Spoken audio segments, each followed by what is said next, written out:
Un roi si orgueilleux qu'il se proclama Dieu, Namrud, maître de Babylone, entouré d'or et d'armées. Il défia Allah, « Je donne la vie et la mort ». Mais une nuit, un simple moucheron entra dans son nez et le fit hurler de douleur jusqu'à sa fin misérable. Découvrez l'histoire glaçante d'Ibrahim face à Namrud. Si vous voulez voir comment Allah humilie les tyrans, abonnez-vous dès maintenant à Légende coranique, activez la cloche et likez cette vidéo. Bismillah, le moucheron arrive. Chapitre 1. Namrud, le roi qui se proclama Dieu, Bismillahirrahmanirrahim. Dans l'ancienne Mésopotamie, au cœur de Babylone, actuel Irak central, régnait un tyran légendaire, Namrud. Son empire brillait, tours immenses, jardins suspendus, armées innombrables, or et argent à profusion. Les rues étaient pavées de richesses. Les temples idolâtres dominaient la ville. Namrud ne se contentait pas d'être roi. Il se proclama Dieu vivant. Il disait à son peuple, « Ana Rabbukum al-Ala » « Je suis votre Seigneur suprême. Je donne la vie et je donne la mort. » Les gens se prosternèrent devant lui. Ses statues étaient adorées dans tout l'Empire. Ses ordres étaient considérés comme divins. Ses vizirs, généraux, esclaves, tous tremblaient à son nom. Un jour, son grand astrologue vint, le visage pâle. « Ô roi, j'ai vu dans les étoiles un signe terrible. Un garçon naîtra bientôt dans ton royaume. Il causera la fin de ton règne et de ton culte. » Namrud, pris de panique malgré son orgueil, ordonna « Séparez tous les hommes des femmes, pas d'union, et tuez tout garçon qui naîtrait malgré l'interdit. » Les soldats surveillèrent chaque maison. Les naissances furent contrôlées. Mais Allah, le Tout-Puissant, prépare toujours ses plans là où l'homme ne voit rien. Dans une humble famille, la mère d'Ibrahim, alayhi salam, tomba enceinte. Le secret devint impossible à cacher. Quand le moment de l'accouchement approcha, elle partit seule dans une grotte isolée, loin de la ville. Là, dans l'obscurité et le silence, elle donna naissance à un garçon lumineux. Elle pleura, le serra contre son cœur. Puis, par ordre divin, l'enveloppa dans un tissu et le laissa dans la grotte. Elle boucha l'entrée avec une pierre et partit, le cœur brisé. Mais Allah n'abandonne jamais ses élus. Dans la grotte sombre, Allah fit jaillir du pouce du bébé un lait nourrissant. Ibrahim grandit ainsi, protégé par son Créateur. Des années passèrent, certains disent de 7, d'autres 13 ou 15 ans. Un jour, sa mère revint. Elle trouva un jeune homme magnifique, sage, rayonnant. Elle le ramena secrètement en ville. Quand Azar, le père ou tuteur d'Ibrahim, sculpteur d'idoles, le vit, il demanda « Qui est ce garçon ? Dans mon royaume, aucun garçon ne devait survivre. » La mère répondit « C'est ton fils, né il y a des années, caché par Allah. » Azar trembla, mais l'amour paternel l'emporta sur la peur. Ibrahim grandit dans la maison d'un sculpteur d'idoles. Il voyait son père tailler des statues, et déjà, son cœur refusait ce shirk. Namrud ne se doutait pas que l'enfant destiné à détruire son empire vivait déjà dans sa capitale. Que va faire le jeune Ibrahim quand il commencera à parler aux idolâtres? Et comment Namrud réagira-t-il à ce défi inattendu? Le chapitre 2 va vous montrer les premières paroles qui firent trembler Babylone. Si cette naissance miraculeuse vous émerveille déjà, abonnez-vous immédiatement à Légende coranique et activez la cloche. Likez cette vidéo pour que cette histoire de protection divine touche plus de cœurs. Le chapitre 2 arrive très bientôt. Et un jeune homme va briser les idoles. À très bientôt, Inch'Allah. Qu'Allah nous protège dans les grottes de nos épreuves. Amin. Chapitre 2.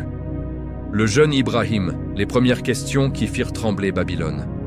Bismillahirrahmanirrahim. Ibrahim alayhi salam grandit dans la maison d'Azar, sculpteur d'idoles et proche de Namrud. Il voyait son père tailler des statues de pierre, d'or, d'argent, puis les vendre au marché comme des dieux protecteurs. Mais dès son plus jeune âge, le cœur d'Ibrahim refusait cela. Il posait des questions que personne n'osait poser. Ces statues que tu sculptes, elles ne mangent pas, ne parlent pas, ne voient pas. Comment peuvent-elles être des dieux? Azar répondait avec colère. Tais-toi, ce sont les dieux de nos ancêtres. Namrud lui-même les adore. Si tu continues, tu nous feras tous tuer. Mais Ibrahim ne se tut pas. Il observait le ciel, les étoiles, la lune, le soleil. Il réfléchissait la nuit entière. Le Coran raconte cette quête intérieure. Quand la nuit l'enveloppa, il vit une étoile et dit « Voilà mon Seigneur ». Mais quand elle disparut, il dit « Je n'aime pas ceux qui disparaissent ». Puis lorsqu'il vit la lune se lever, il dit « Voilà mon Seigneur ». Mais quand elle disparut, il dit « Si mon Seigneur ne me guide pas, je serai du nombre des égarés ». Puis lorsqu'il vit le soleil se lever, il dit « Voilà mon Seigneur, celui-ci est plus grand ».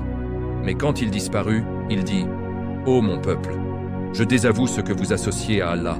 Je tourne mon visage exclusivement vers celui qui a créé les cieux et la terre, et je ne suis point du nombre des associateurs. » Ibrahim comprit seul par la réflexion pure, il n'y a qu'un seul créateur, éternel, qui ne disparaît jamais. Il commença à parler aux gens, d'abord discrètement, puis plus ouvertement au marché, où Hazar l'envoyait vendre des idoles. Un jour, Hazar lui donna des statues, va les vendre. Ibrahim les attacha avec une corde et les traîna dans la poussière du marché. Il criait « Qui veut acheter des dieux qui ne profitent, ni ne nuisent, des dieux qui ne peuvent même pas chasser une mouche de leur visage ?» Les gens riaient ou s'indignaient, mais certains commencèrent à réfléchir. La nouvelle arriva aux oreilles de Namrud. Le roi Dieu demanda « Qui est ce jeune homme qui ose parler contre nos dieux ?» On lui répondit « C'est le fils d'Hazar, le sculpteur. Il dit que nos idoles sont inutiles. » Namrud fronça les sourcils, mais il ne prit pas encore la menace au sérieux. Puis vint le grand jour de la fête idolâtre. Tout Babylone sortit pour adorer les statues hors de la ville. Ibrahim prétendit être malade. « Je ne viens pas. » Namrud et le peuple partirent. Ibrahim resta seul avec les idoles dans le grand temple. Il prit une hache. Que s'est-il passé quand Ibrahim entra dans le temple désert? Et comment Namrud réagit-il en voyant ses dieux brisés? Le chapitre 3 va vous montrer le plus grand défi contre l'idolâtrie. Si ces premières questions d'Ibrahim vous touchent, abonnez-vous immédiatement à Légende coranique et activez la cloche. Likez cette vidéo pour que cette quête du Tawhid touche plus de cœurs. Le chapitre 3 arrive très bientôt et une hache va parler. À très bientôt, Inch'Allah. Qu'Allah nous donne la clairvoyance d'Ibrahim face aux idoles modernes. Amin. Chapitre 3. Les idoles brisées. Le défi d'Ibrahim au temple, Bismillahirrahmanirrahim. Le grand jour de fête arriva à Babylone. Namrud, en tête d'une procession somptueuse, partit avec tout le peuple adorer les idoles hors de la ville. Musique, danse, offrandes, la nation entière célébrait ses dieux. Ibrahim, alayhi salam, resta en arrière. On lui confia même la garde du grand temple. « Surveille nos dieux, ô Ibrahim !» Il attendit que le dernier bruit de la fête s'éloigne. Puis il entra seul dans le temple immense. Des centaines d'idoles alignées, petites, grandes, en or, en argent, en pierre. Devant elles, des plateaux chargés de nourriture, offrandes que les prêtres mangeraient plus tard. Ibrahim prit une hache lourde. Il regarda les statues silencieuses et dit « Vous ne mangez pas ce qu'on vous offre? Vous ne parlez pas? Vous ne bougez pas? Alors, à quoi servez-vous » Il frappa. Une à une, il brisa toutes les idoles, petites et moyennes, en 1000 morceaux. Seule la plus grande resta debout. Il pendit la hache à son cou. Puis il sortit calmement. Quand Namrud et le peuple revinrent, un cri d'horreur retentit dans le temple. Les idoles gisaient en éclats. Seule la grande trônait, hache au cou. Namrud devint rouge de rage. « Qui a osé cela? Qui a profané nos dieux ?» Les prêtres dirent « Nous soupçonnons Ibrahim. Il parle contre les idoles depuis longtemps. » On amena Ibrahim devant Namrud. Le roi Dieu tonna « Ô Ibrahim, est-ce toi qui as fait cela à nos dieux ?» Ibrahim, calme, répondit « Non, mais regardez, la hache est au cou de cette grande idole. C'est peut-être elle qui a brisé les autres. Demandez-lui si elle peut parler. » Un silence glacial tomba. Les notables se regardèrent. Namrud resta muet un instant, pris à son propre piège. Puis la colère explosa. « Tu te moques de nous? Ces idoles ne parlent pas. Tu les as brisées toi-même. » Ibrahim répondit avec une logique implacable. « Alors pourquoi les adorez-vous? Vous les sculptez de vos mains. Elles ne peuvent ni nuire, ni profiter, ni même se défendre entre elles. Comment peuvent-elles être des dieux? Adorez plutôt celui qui vous a créé. » La foule murmura. Certains commencèrent à douter. Mais Namrud, humilié devant son peuple, hurla. Allumez un feu immense, le plus grand bûcher jamais vu. Nous brûlerons ce blasphémateur. Ils préparèrent un brasier si énorme que les oiseaux ne pouvaient le survoler sans brûler. Ils construisirent une catapulte, manjanik, pour y jeter Ibrahim de loin. Le jour venu, tout Babylone se rassembla. Ibrahim fut lié et placé sur la catapulte. Que s'est-il passé quand Ibrahim fut lancé dans le feu? Et comment Allah répondit-il au défi de Namrud? Le chapitre 4 va vous montrer le miracle qui fit taire un empire. Si ce défi logique d'Ibrahim vous impressionne, abonnez-vous immédiatement à Légende coranique et activez la cloche. Likez cette vidéo pour que cette vérité coranique touche plus de cœurs. Le chapitre 4 arrive très bientôt et le feu va devenir jardin. À très bientôt, Inch'Allah. Qu'Allah nous donne la sagesse d'Ibrahim face aux idoles. Amin. Chapitre 4. Le bûcher de Namrud. Le feu devient jardin. Bismillahir-Rahmanir-Rahim. La colère de Namrud était à son comble. Il ordonna: préparez le plus grand bûcher jamais vu. Nous brûlerons Ibrahim vivant, pour que tous voient ce qu'il en coûte de défier les dieux. Les soldats travaillèrent des jours entiers. Ils amoncelèrent du bois sur une immense plaine. Le tas était si haut que les flammes, une fois allumées, montèrent jusqu'aux nuages. La chaleur était si intense, à des kilomètres, que les oiseaux tombèrent morts en survolant. Pour jeter Ibrahim dans le feu sans brûler les soldats, ils construisirent une catapulte géante, manjanik. Le jour venu, tout Babylone se rassembla. Des centaines de milliers de personnes. Namrud trônait sur une estrade haute, un sourire cruel aux lèvres. Ibrahim, alayhi salam, fut lié. On le plaça sur la catapulte. Les gens criaient « Brûlez le blasphémateur !» Mais Ibrahim restait calme. Il leva les yeux au ciel et dit « Hasbi Allahu wa ni'mal wakil » Allah me suffit, et quel excellent garant. Jibril, alayhi salam, descendit et demanda « Ô Ibrahim, as-tu besoin de quelque chose ?» Ibrahim répondit « De toi non, mais de celui qui t'envoie, oui. » La catapulte lança Ibrahim dans les flammes. À cet instant, Allah ordonna « Ya naru kuni bardan wa salaman ala Ibrahim. » Ô feu, sois fraîcheur et paix pour Ibrahim. Le feu obéit. Les flammes devinrent froides comme une brise de printemps. Le brasier se transforma en un jardin verdoyant. Des fleurs poussèrent. Une fraîcheur enveloppa Ibrahim. Il s'assit au milieu du feu, calme, comme dans un verger. Les gens virent de loin une silhouette assise dans les flammes, indemne. Namrud, depuis son trône, pâlit. Ses sorciers murmurèrent « C'est impossible, même par magie. » Les soldats approchèrent prudemment. Ils virent Ibrahim assis, souriant, entouré de verdure au cœur du bûcher. Namrud ordonna qu'on l'extirpe. Ibrahim sortit sain et sauf. Pas une brûlure, pas un cheveu roussi. La foule murmura. Certains commencèrent à douter. Si son Dieu protège ainsi, peut-être qu'Ibrahim a raison? Namrud, humilié, resta silencieux. Mais son orgueil ne plia pas. Il défia Ibrahim une dernière fois. « Ton Dieu donne la vie et la mort? Moi aussi. » Que répondit Ibrahim à ce défi ultime? Et comment Namrud tenta-t-il de prouver qu'il était Dieu? Le chapitre 5 va vous montrer le débat qui fit trembler le trône. Si ce miracle du feu vous émerveille, abonnez-vous immédiatement à Légende coranique et activez la cloche. Likez cette vidéo pour que cette histoire de protection divine touche plus de cœurs. Le chapitre 5 arrive très bientôt et un débat va humilier le faux Dieu. À très bientôt, Inch'Allah. Qu'Allah nous fasse parmi ceux qui disent « Hasbi Allah » dans les épreuves. Amin. Chapitre 5.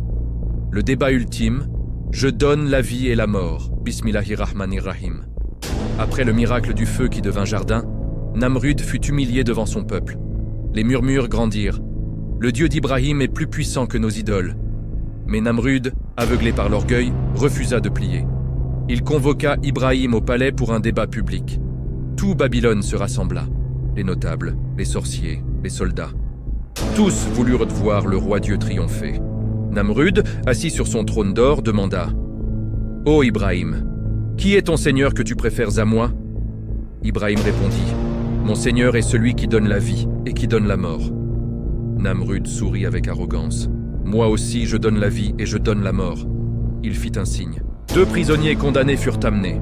Il ordonna: libérez celui-ci, je lui donne la vie, exécutez celui-là, je lui donne la mort. La foule applaudit. Namrud regarda Ibrahim avec triomphe. Vois, je suis comme ton Dieu. Ibrahim, calme, répondit: Allah fait sortir le soleil de l'Orient, fais-le sortir de l'Occident si tu es Dieu. Namrud pâlit. Il resta muet. Il ne trouva rien à répondre. La foule murmura plus fort. Les sorciers baissèrent les yeux. Namrud, furieux d'être humilié une seconde fois, cria: je vais monter au ciel et combattre ton Dieu. Il ordonna à ses ingénieurs: construisez une tour qui touche les cieux, ou une machine volante. Les ingénieurs tremblèrent. Impossible en 3 jours, mais un vizir astucieux proposa: attachons 4 aigles puissants à un trône, suspendons de la viande au-dessus. Les aigles voleront vers la viande et emporteront le trône vers le ciel. Namrud accepta. Le vaisseau fut prêt. Il monta sur le trône, armé d'un arc. Les aigles s'envolèrent. Il monta haut, très haut. Il visa le ciel et tira une flèche. Voilà pour ton Dieu, ô Ibrahim. Allah ordonna à un ange: enduis la flèche de sang et renvoie-la. La flèche retomba, couverte de sang. Namrud cria de joie: j'ai tué le Dieu d'Ibrahim. Mais son orgueil avait atteint son sommet. Allah décida que l'heure était venue. Que s'est-il passé quand Namrud redescendit triomphant? Et quelle créature minuscule Allah envoya-t-il pour l'humilier? Le chapitre 6 va vous montrer la fin misérable du faux Dieu. Si ce débat vous fait sourire de la logique d'Ibrahim, abonnez-vous immédiatement à Jakat. Légende coranique. Et activez la cloche. Likez cette vidéo pour que cette vérité coranique touche plus de cœurs. Le chapitre 6 arrive très bientôt. Et un moucheron va entrer en scène. À très bientôt, Inch'Allah. Qu'Allah nous donne la sagesse d'Ibrahim face aux tyrans. Amin. Chapitre 6. Le vol vers le ciel. Namrud défie Allah. Bismillahirrahmanirrahim. Namrud était humilié. Le débat avec Ibrahim l'avait ridiculisé devant tout son peuple. Le soleil qu'il ne pouvait faire lever de l'Occident, le feu qui n'avait pas brûlé Ibrahim. Tout cela rongeait son orgueil. Il convoqua ses vizirs et ingénieurs. Je vais monter au ciel. Je combattrai le Dieu d'Ibrahim face à face. Construisez-moi une machine qui touche les cieux. Les ingénieurs tremblèrent. Impossible en si peu de temps. Mais refuser signifiait la mort. Un vizir astucieux proposa: ô roi, prenons 4 aigles royaux, les plus forts. Attachons-les à un trône avec des chaînes. Suspendons de la viande fraîche au-dessus du trône. Les aigles voleront pour l'atteindre et emporteront le trône vers le ciel. Namrud accepta, enthousiaste. On captura 4 aigles géants. On construisit un trône léger et solide. On l'attacha aux aigles avec des chaînes d'or. Namrud monta sur le trône, arc et flèche à la main. Il cria: en route pour le ciel, je vais tuer le Dieu d'Ibrahim. Les aigles s'envolèrent. Le trône s'éleva. Plus haut, toujours plus haut. La foule en bas devint minuscule. Les palais de Babylone ressemblèrent à des jouets. Namrud monta si haut que l'air devint froid. Il regarda autour. Rien que le bleu infini. Pas de trône divin. Pas d'Allah visible. Furieux, il banda son arc et tira une flèche vers le ciel. Voilà pour toi, Dieu d'Ibrahim. Allah ordonna à un ange: prends cette flèche, enduis-la de sang frais et renvoie-la vers lui. La flèche retomba couverte de sang. Namrud la vit et cria de triomphe: j'ai touché le Dieu d'Ibrahim, je l'ai blessé, je suis le vrai Dieu. La foule en bas applaudit, croyant à sa victoire. Namrud redescendit, acclamé comme un héros. Il déclara: j'ai vaincu le Dieu d'Ibrahim dans son propre ciel. Mais Allah avait déjà décidé la réponse. Cette nuit-là, alors que Namrud dormait dans son palais, Allah envoya une armée, pas d'éléphants, pas de soldats, mais des moucherons. Une armée invisible. Que s'est-il passé quand un seul moucheron entra dans le nez du Dieu? Et comment Namrud, maître du monde, hurla-t-il de douleur? Le chapitre 7 va vous montrer la fin la plus humiliante d'un tyran. Si ce vol ridicule vous fait sourire de l'orgueil humain, abonnez-vous immédiatement à vos légendes coraniques et activez la cloche. Likez cette vidéo pour que cette histoire d'humiliation divine touche plus de cœurs.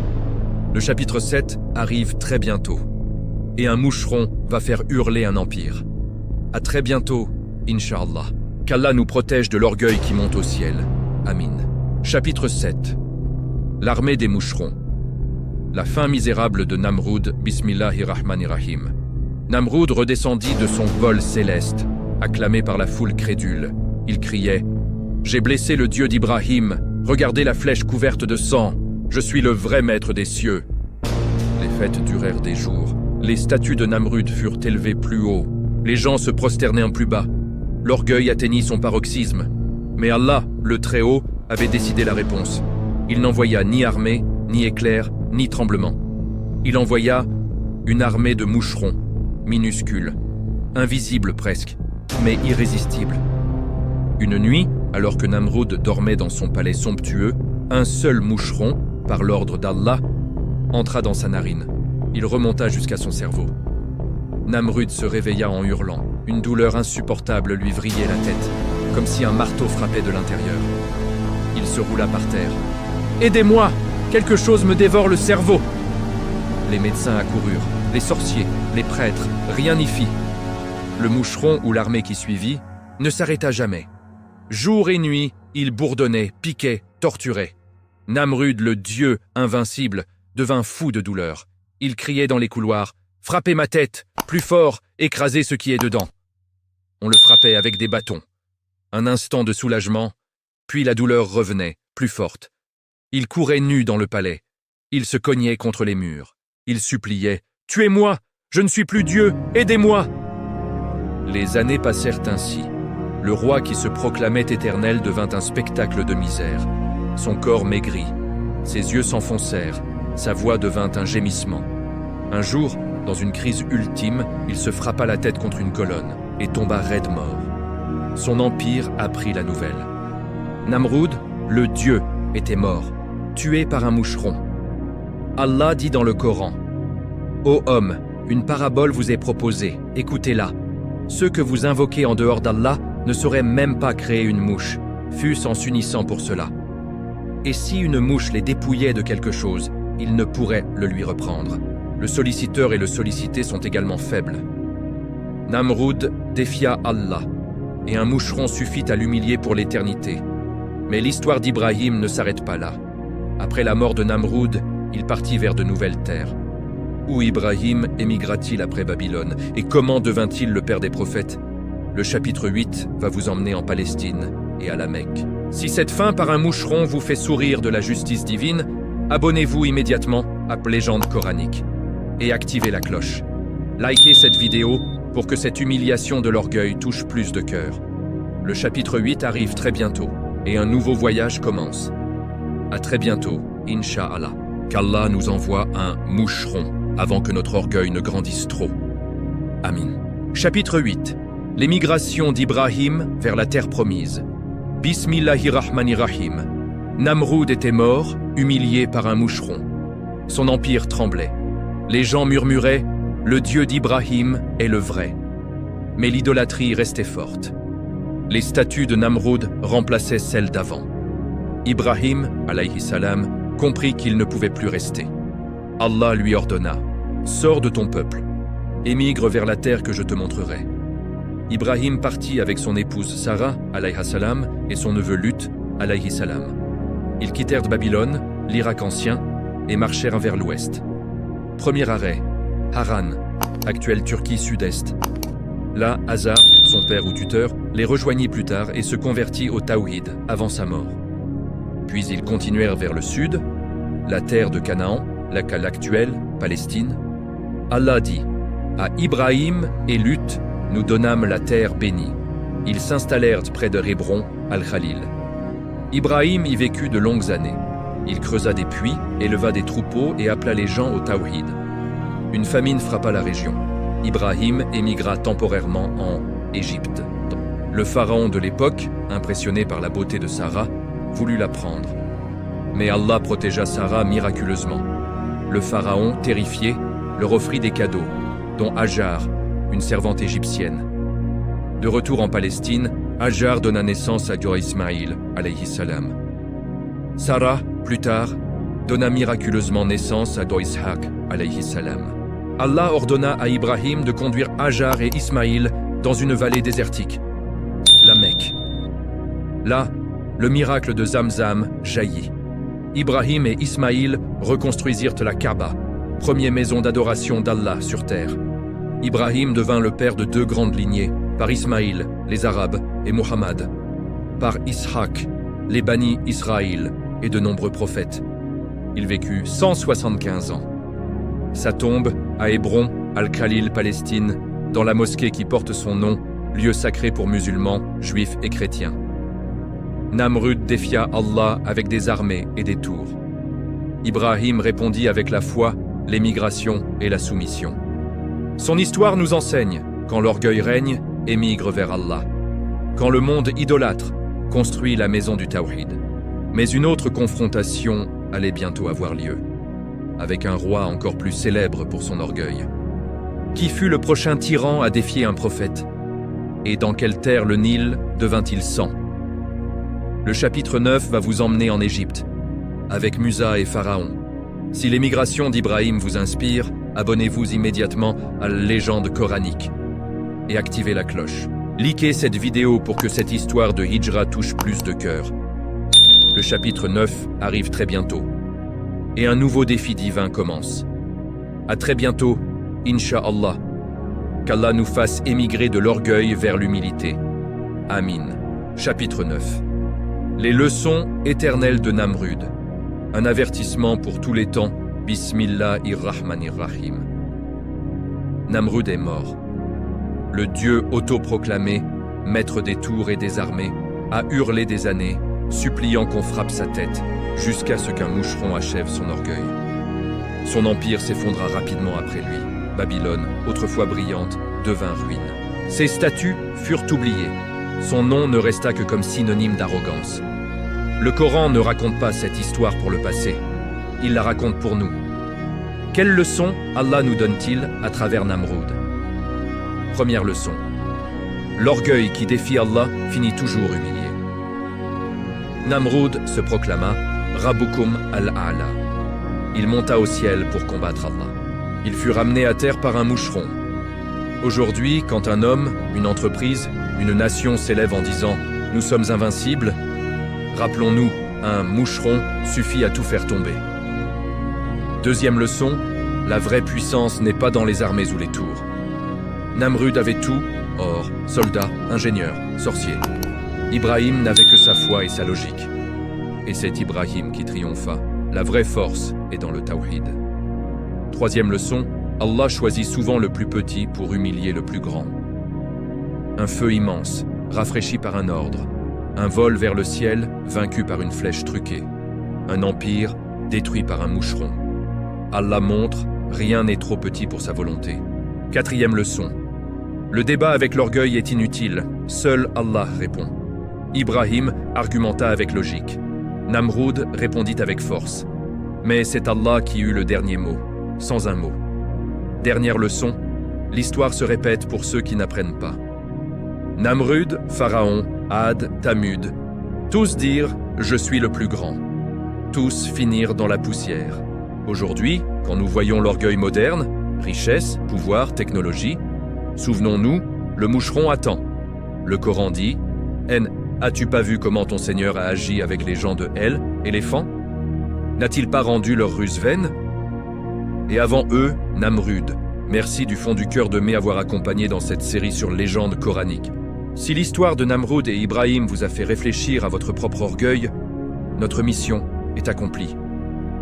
Abonnez-vous dès maintenant à Dans Légende coranique. Activez la cloche pour ne rater aucune nouvelle série. Likez cette vidéo, commentez la leçon qui vous a le plus marqué et partagez-la avec ceux qui ont besoin de cet avertissement.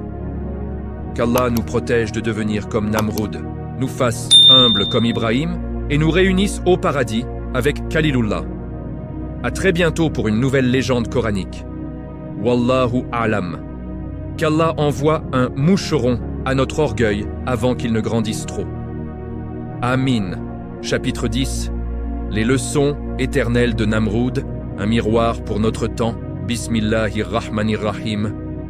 Nous terminons cette série sur Namrud, le roi qui se proclama Dieu, et Ibrahim, alayhi salam, le jeune homme qui brisa les idoles avec une hache, et l'orgueil avec la vérité. Namrud eut tout, Palais, armée, tours, sorciers, un vol vers le ciel. Il défia Allah ouvertement, et Allah le fit hurler des années, jusqu'à ce qu'un simple moucheron achève son empire. Quelle leçon éternelle nous laisse cette histoire? Première leçon, orgueil qui défie Allah, est toujours humilié de la façon la plus inattendue. Namrud monta au ciel pour combattre Allah et fut vaincu par un insecte insignifiant. Aujourd'hui, quand nous voyons des puissants se proclamer invincibles, rappelons-nous, Allah n'a besoin que d'un moucheron. Deuxième leçon, la vérité triomphe toujours, même seul. Ibrahim était un jeune homme isolé face à un empire. Il n'avait ni armée, ni palais. Seulement la logique pure et la foi. Et c'est lui qui gagna. La vérité n'a pas besoin de majorité. Troisième leçon, Allah répond au défi, mais à son moment et à sa façon. Namrud défia, fait sortir le soleil de l'Occident. Allah ne changea pas le soleil. Il changea Namrud en hurlant misérable. Allah n'a pas besoin de prouver sa puissance aux arrogants.